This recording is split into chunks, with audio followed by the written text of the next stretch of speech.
Lingkungan kerja itu kan berperan banget untuk performance dan perkembangan diri kita, baik karir maupun personal development. Nggak ada hal yang bagus yang bertahan lama dengan dikerjain sendiri, siapapun dan sehebat apapun kita. Sesekali kita bisa menghasilkan sesuatu sendiri yang bagus banget, tapi kalau mau terus konsisten, mau dapat terus, bikin sesuatu yang keren terus-terusan, kita akan butuh tim support atau support system. Termasuk nama-nama besar, Steve Jobs punya John Ive, Tim Cook yang jadi wingman-nya dia, Google juga nggak sendirian, ada si Larry Page sama Sergey Brin. Di Microsoft, Bill Gates juga punya Steve Ballmer, Elon Musk juga punya Jared Birchall. Jadi sehebat dan sepintar apapun selalu punya tim yang mensupport dia, yang bantuin dia. Tim olahraga pun juga sama, kan kita sering banget lihat ada striker yang jago banget, bersinar banget karena bikin gol, tapi hampir nggak ada satupun striker di dunia yang bisa bersinar tanpa support orang lain, tanpa ada yang umpan. Dan kita menyaksikan banyak sekali pemain bola top yang punya track record bagus, catatan golnya bagus, tapi terus habis itu begitu dia masuk ke satu tim di mana support sistemnya nggak jalan, playmakernya nggak oke, pengumpannya nggak oke, terus habis itu dia seolah-olah mandul, dia nggak bisa nyetak gol lagi. Apalagi dengan kerja. Seringkali kalau kita cari kerja, kebanyakan dari kita itu kan ngelihat brand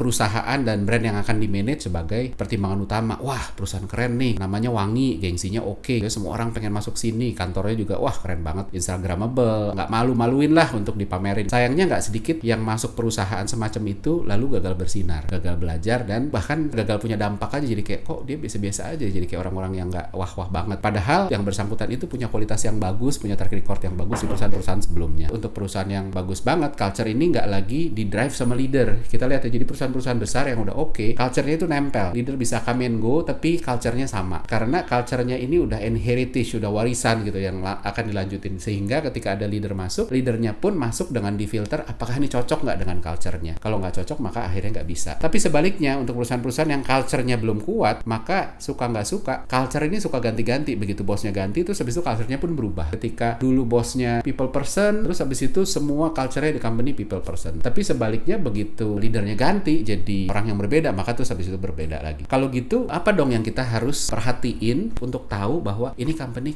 yang punya masa depan nggak untuk gue? Bisa kasih gue masa depan yang oke apa nggak? Ada 7 ya. Yang pertama adalah kita harus lihat ketika kita masuk, apakah kita punya freedom to be yourself. Lu punya kebebasan nggak atau rasa aman untuk jadi diri sendiri, entah cara komunikasi lu, entah style kerja, cara berpikir, cara berpakaian, apapun itu. Tentunya bukan berarti lu bisa bebas-bebasnya gitu. Tetap ada batasnya, ada beberapa attitude issue yang udah pasti harus tetap dikontrol dan harus bisa adaptasi. Misalnya kalau lo orang yang ngomong bentak-bentak ya, terus habis itu bukan berarti oh kok gue jadi nggak bisa jadi diri sendiri di kantor kamu, gue bisa bentak-bentak di sini, nggak juga gitu ya. Tapi ketika untuk di batas-batas normal, ketika kita nggak bisa jadi diri sendiri, itu sebenarnya satu tanda loh, ini kenapa kok gue nggak bisa jadi diri sendiri, kenapa gue harus jadi orang lain, kenapa gue tadinya bisa terus terang dengan proper, dengan sopan, di sini terus kok gue harus menyampaikan pesan secara implisit, terus habis itu jadi nggak dapet poin. Pada akhirnya kerja ini kan soal teamwork, karena kita nggak bisa menghindar kerjasama dengan orang yang beda. Di kantor manapun, jangan di kantor, di keluarga aja kita ketemu orang yang beda, padahal satu keluarga. Apalagi di kantor, keluarganya beda. Jadi sehingga bisa aja pemikirannya beda, pendidikannya, latar belakang ekonomi, cara pikir, apapun, karakter, personality, dan segala macam. Karena kita sadar bahwa tiap orang itu bisa berbeda dan itu nggak bisa dihindari, maka tempat yang kasih lo kebebasan untuk jadi diri sendiri, itu justru menunjukkan bahwa mereka menerima bahwa tiap orang berbeda. Itu satu. Yang kedua, mereka menghormati orang lain, bahkan orang-orang yang berbeda dari mereka. Yang ketiga, mereka menghargai orang yang berbeda sebagai kelebihan dan pelengkap ketimbang kekurangan, bukan gara-gara beda, wah nih kurang nih, kenapa dia beda gitu. Enggak, justru dia melengkapi gue punya kekurangan yang dia bisa deliver itu, dan itu jadi hal yang bagus. Dan orang-orang ini yang bisa menerima orang lain sehingga lu bisa jadi orang yang seperti apa adanya, itu adalah orang-orang yang punya mental flexibility yang baik untuk selalu mau ngerti orang, yang punya cara berbeda. Yang kedua adalah kita lihat ketika masuk, respon to mistake-nya gimana. Kualitas sebuah lingkungan kerja itu kan bisa dinilai bukan dari gimana mereka ngerespon keberhasilan, tapi gimana mereka ngerespon kesalahan. Perusahaan yang nggak oke, ketika ada yang salah, sibuk spend time cari siapa nih yang salah, lalu ngabisin waktu dan energi untuk nyalah-nyalahin, marah-marahin. Leadernya udah langsung mikir, dikasih hukuman apa nih ya nih orang nih, aduh kok parah banget nih, dan sebagainya. Sementara perusahaan yang oke, ketika ada sesuatu yang nggak oke, yang nggak salah, mereka rame-rame collectively sibuk cari cara gimana caranya kita bisa cover ini, gimana caranya kita bisa beresin kesalahannya tanpa sedikit pun menyinggung siapa yang salah. Udah deh, itu ntar aja dulu. Bahkan sebaliknya, mereka justru nunjukin support ke yang salah. Bukan berarti yang salah nggak akan dapat punishment, bisa aja dapat punishment kalau ternyata ini udah fatal atau udah berulang kali diingetin kok lu salah lagi. Tapi bukan itu dulu yang diurusin, nanti dulu. Genteng bocor, hujan lagi deras gitu kan lu nggak nyalain anak lu yang main di atas genteng, lu sih main di atas genteng. Enggak lah, tutup aja dulu gentengnya bocornya gitu, udah beres baru dicek. Ini kenapa bisa begini? Oh, lu main di atas lagi, padahal kan gue udah bilang. Dan kalau harus kasih punishment, it's okay, tapi fokusnya bukan ke punishment dulu, tapi fokusnya adalah gimana caranya kita beresin ini. Respond to mistake ini juga mencakup apakah ada emosi yang terlibat gitu. Maksudnya gimana atasan dan tim memasukkan emosi ketika ngerespon ada yang salah gitu. Kalau bawa-bawa emosi artinya ini juga lingkungan yang nggak oke ya. Kesalahan kan area logika ya, bukan area emosi. Ketika bawa emosi itu habis itu jadi sesuatu yang berbeda yang akhirnya jadi nggak perlu. Nah yang ketiga baru kita ngomongin get your back mentality. Ini adalah tentang gimana orang-orang di sekeliling lo akan backup lo untuk hal-hal yang lo miss gitu kan. Entah sengaja, entah nggak sengaja, mudah-mudahan bukan karena sengaja ya. Bukan berarti lalu kita bisa kerja salah-salahan dan terus bikin salah ya. Tapi ini salah satu indikator paling kuat tentang culture dan lingkungan kerja yang baik. Kalau lo bikin salah, ada yang di luar dugaan dan teman-teman lo rame-rame ngebantu lo, itu tanda bahwa ini lingkungan yang baik. Ini bukti bahwa setiap orang di sana sadar bahwa setiap orang tuh bisa bikin salah. Hari ini dia, nanti next time mungkin aja gue, mungkin bos gue dan lain sebagainya. That's why makanya yuk kita backup, karena waktu suatu saat nanti giliran gue yang bikin salah, gue juga mau di backup. Dan di perusahaan di mana kesalahan dieksploitasi untuk marah-marah, itu justru kita yang harus hati-hati. Orang nggak berani backup, semua cari aman sendiri. Ketika kita bilang, sorry dong, tahu sih gue yang salah nih, gue telat nih, tapi lo boleh nggak tolongin gue, ditunggu sama bos, gue kebetulan lagi di luar kota, lagi bisnis trip misalnya gitu ya. Nah ketika tuh orang nggak mau, sorry ya, lo ngabarin dadakan, ini kan gue yang kena nanti gini. Nah itu artinya ada sesuatu yang salah, karena artinya tidak ada safe space. Padahal dia bisa aja cuci tangan, dia bisa aja bilang kayak, sorry ya, ini gue mewakili ini tahu telat nggak proper, tapi gue juga dikasih taunya memang mepet, but anyway ini yang kita dapat gitu ya. Bahwa nanti dimarahin ya udah, it's okay gitu ya. Nah tapi itu tadi, ketika orang tidak mau membackup timnya, tidak punya get your back mentality, artinya ada culture yang salah, artinya ada orang-orang yang ketakutan untuk nge-backup, karena ketika dia nge-backup dia jadi keseret-seret gitu, dan itu berbahaya sekali. Gue selalu pakai analogi gini, kalau kita party senang-senang, yang mau ikut banyak, tapi ketika kita kena musibah, yang mau ikutan, bantuin, nemenin, itulah orang-orang yang oke. Nah ini juga sama, ketika kita bikin salah, apakah ada teman-teman yang datang dengan get your back mentality, atau dia cenderung kayak bodo amat itu urusan lo gitu. Jadi itu penting banget. Selanjutnya adalah collectively kompetitif. Lingkungan kerja yang oke itu biasanya kompetitif. Orang punya drive untuk perform, untuk nemuin hal baru, untuk hit target, bahkan overachieve. Tapi bedanya ini collectively kompetitif, bukan cuma kompetitif. Artinya dorongan untuk perform ini dilakukan dengan spirit bareng-bareng, ketimbang sendiri-sendiri cari kredit sendiri. Ini ide-ide baru didiskusiin dengan orang lain, bukan sekedar untuk dapat buy-in, tapi untuk yuk kerjain bareng-bareng yuk. Gue punya ide deh, menarik deh, coba deh ini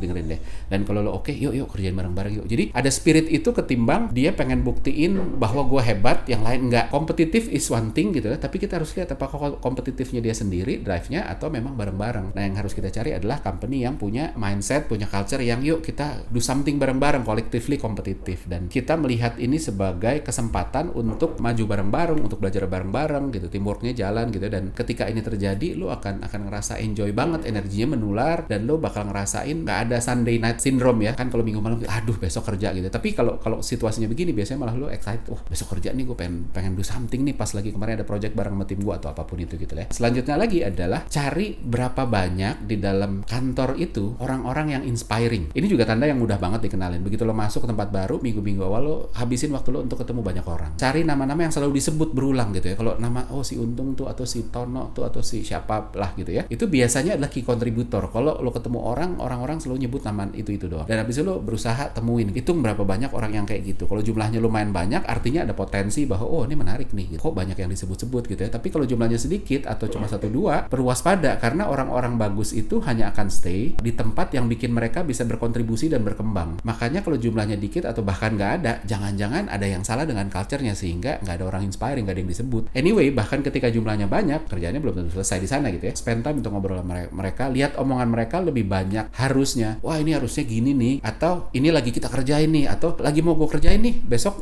mulai nih projectnya. Itu akan berbeda. Omongannya bisa sama-sama inspiring, tapi ketika dia ngomongnya harusnya nih kan bisa begini. Itu artinya dia punya visi, dia punya plan, dia punya ide, tapi ada barrier yang dia nggak bisa tembus gitu ya. Entah culture-nya gimana, entah nggak dibuy-in sama manajemen atau apapun itu. Tapi ketika bilang ini lagi kita kerjain, atau besok kita baru mau kick off nih, artinya ada sesuatu optimisme. Dan kalau ini terus-terusan bertahan lama, maka masalah waktu untuk orang-orang ini keluar. Kalau terus habis itu nggak diakomodir lah ya sama perusahaan, sama manajemen. Kalaupun mereka stay di sana, kok kan tadi kan katanya kalau orang bagus ya dia mau dapat kesempatan gitu. Dan kalau di sini nggak dapat kesempatan, kenapa masih stay? Bisa aja mereka lagi nunggu opportunity yang lebih baik aja untuk kabur, dan itu belum ada gitu. Atau sekedar ngejar minimum tenure kan. Kalau orang kerja, aduh gue belum setahun nih, atau baru setahun nih, ntar CV gue rusak, supaya nggak dibilang gue loncat, udah deh gue tahan-tahanin dulu. Ada juga yang begitu. Dan ingat, orang selalu ngumpul dengan orang satu frekuensi ya. Kalau lo lihat orang perokok suka nongkrong sama perokok, tukang makan suka ngumpul sama tukang makan, tukang gosip juga sama. Penting banget lihat berapa banyak orang kayak gini gitu loh. Jadi kalau udah sedikit, aduh itu amat sangat mengkhawatirkan ya. ya, dan bahaya banget karena energinya menular. Karena tadi kan konsepnya lo akan bertahan dengan orang-orang yang frekuensinya sama. Ketika frekuensi beda, untuk lo bisa bertahan dan nyaman, dan untuk orang di sekeliling lo nyaman sama lo yang berbeda, itu lo butuh adapt. Misalnya lo tipikalnya visioner, full of ideas, masuk ke tempat yang nggak ada ide, yang aduh semua pesimis, pasif, maka lo nggak akan nyaman. Kok gue kayak sendiri ya, mereka kok nggak ada tektokannya gitu. Sehingga lo mulai adjust untuk lebih pasif, dan sulit untuk mengharapkan mereka untuk jadi lebih aktif. That's why makanya berhati-hati kalau nggak banyak yang inspiring. Abis itu lo juga akan berusaha adapt, akan berusaha nurunin untuk lo jadi nggak inspiring juga gitu loh. Padahal tadinya kan lo justru mau cari role model untuk ayo dong, gue butuh orang-orang inspiring untuk bantu gue berkembang. Ini bukannya lo dapet itu, malah lo ketarik ke bawah. Nextnya adalah lihat juga kualitas orang-orang yang lama. Di setiap kantor pasti selalu ada orang yang lama dan yang baru. Kalau gue bilangnya lama itu di atas 5 tahun, 10 tahun itu orang-orang lama. Orang-orang yang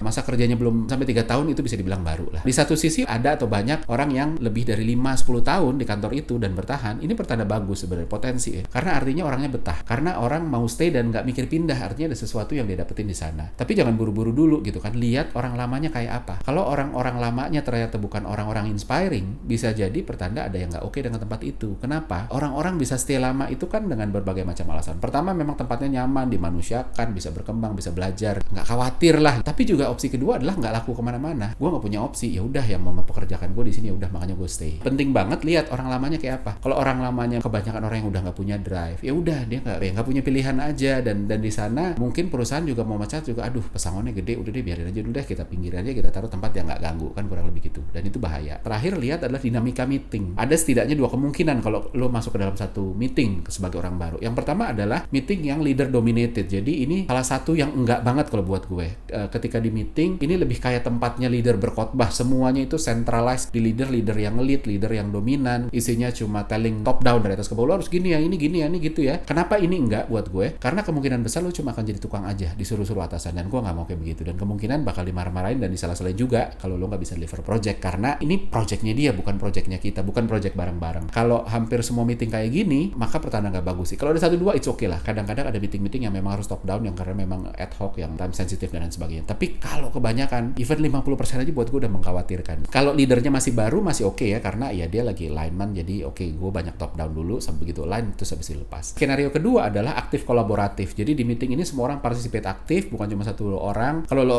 orang baru, lo akan sulit ngenalin mana leadernya, karena di meeting itu kok semua aktif, semua ngomong, nggak ada satupun yang dominan, semua rata lah. Itu justru sesuatu yang kalau buat gue itu positif banget, karena artinya bukan leadernya nggak oke karena dia nggak bisa mimpin, enggak, justru dia oke karena dia bisa bikin tim semua aktif dan participate. Dan itu bagus banget. Ketika lo masuk, stay di sana lama, lo juga akan punya room untuk bisa participate secara aktif, dan itu bagus banget buat personal development dan karir kita. Pertanyaan selanjutnya adalah, kalau terus habis itu udah terlanjur masuk, kan biasanya ini kita di tag ketika udah masuk ya, belum sebelum masuk. Udah masuk terus ternyata itunya, aduh kok dari 7 checklist itu semuanya enggak. Gimana? Nah, balik lagi ke masing-masing ya. Gue nggak bisa ngatur, tapi kalau gue akan set deadline untuk ngelihat apakah ini kita bisa adjust, apakah kita bisa improve. Ketika nggak bisa, terus habis itu gue jadi alien, mungkin gue akan consider tempat lain. Dan bener bahwa akan selalu ada omongan, aduh kenapa lo nggak fight terus untuk bikin perubahan, kenapa lo quit. Ya boleh aja gitu kan, walaupun just to be realistic, lo kan nggak bisa rubah lingkungan dan culture seorang diri. Ya lo yang ukur lah seberapa yang lo bisa rubah, mana yang bisa push, mana yang enggak. Dan ketika nggak terlalu banyak yang bisa lo pengaruhi, yang bisa lo contribute, akhirnya lo akan ketarik ke sana, dan buat gue sih ya nggak menarik ya. Maka dari itu set target, deadline, dan kalau signal-signal yang tadi itu nggak membaik, jangan ngerasa bersalah untuk terus habis itu explore tempat baru. Ada cap, oh dia quitter, ketemu begini aja nyerah, sah-sah aja gitu kan. Ini kan masalah perspektif ya. Kalau perspektifnya dilihat dari lanjut atau berhenti, maka orang yang berhenti bahkan ketika masalah ini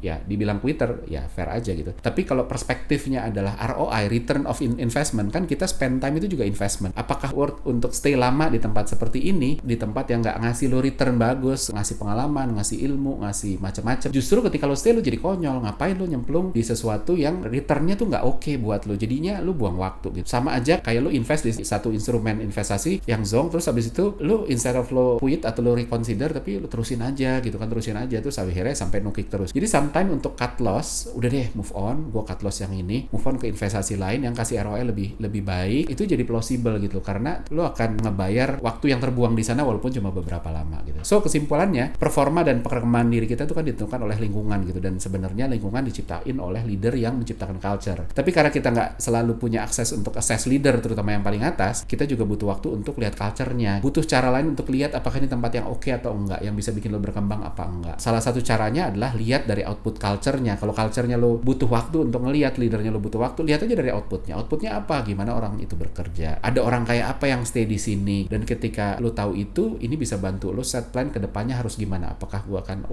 ayo kita coba rubah, atau wah ini gue yang harus all out karena semuanya udah oke banget, udah mendukung.